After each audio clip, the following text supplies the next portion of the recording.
न्यायाधीशों के सम्मेलन में मंच पर विराजमान भारत सरकार के मुख्य न्यायाधीश,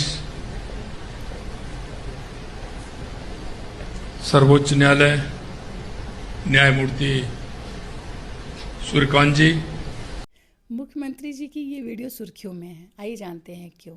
भारत की 3 व्यवस्था है, कार्यपालिका, विधायिका, न्यायपालिका। कार्यपालिका मतलब सरकार, विधायिका मतलब संसद और न्यायपालिका मतलब हमारा जुडिशरी सिस्टम।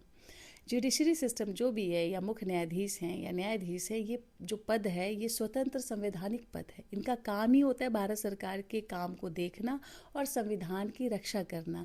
लेकिन इन्होंने जो मुख्यमंत्री जी हैं, इन्होंने कहा कि भारत सरकार के न्यायाधीश, जबकि भारत सरकार के नहीं होते हैं, ये जुडिशरी का अंग होते हैं और इनकी जो नियुक्ति होती है राष्ट्रपति करते हैं इनकी नियुक्ति। और आर्टिकल 124 में सर्वोच्च न्यायालय के मुख्य न्यायाधीश की बारे में मेंशन है और आर्टिकल 214 से लेकर 217 के बीच में हाई कोर्ट के जजों की नियुक्ति और उनके बारे में मेंशन है। तो ये एक स्वतंत्र संवैधानिक पद है और इसका काम है संविधान की रक्षा करना। अगर ये कार्यपालिका से मिल गया तो फिर ये संविधान की रक्षा कैसे करेगा? अगर ये सरकार के दबाव में आ गया तो सरकार तो मनमाना काम करा लेगी। जुडिशरी को इसीलिए तो भगवान कहा जाता है, क्योंकि वो स्वतंत्र संवैधानिक पद है।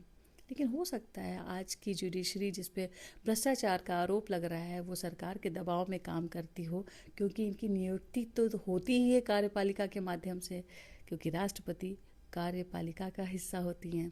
तो उन्हें पता है कि अगर हम चाटुकारिता नहीं करेंगे या इनका नहीं सुनेंगे, इनके हिसाब से जजमेंट नहीं देंगे, तो हो सकता है हमारी नियुक्ति ना हो।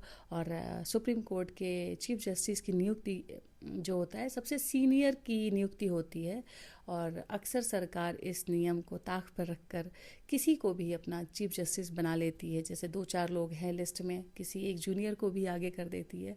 तो क्या कार्यपालिका पूरी तरीके से जुडिशरी पर हावी हो चुकी है।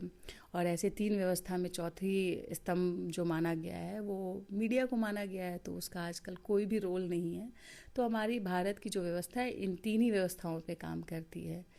सब एक दूसरे से अलग है, लेकिन इस समय न्यायपालिका पूरी तरीके से कार्यपालिका के प्रभाव में है, गिरफ्त में है, या कह लीजिए चाटुकारिता में है। इसीलिए न्याय मिलने में देर तो हो ही रही है, लेकिन न्याय भी सही से नहीं मिल पा रहा है।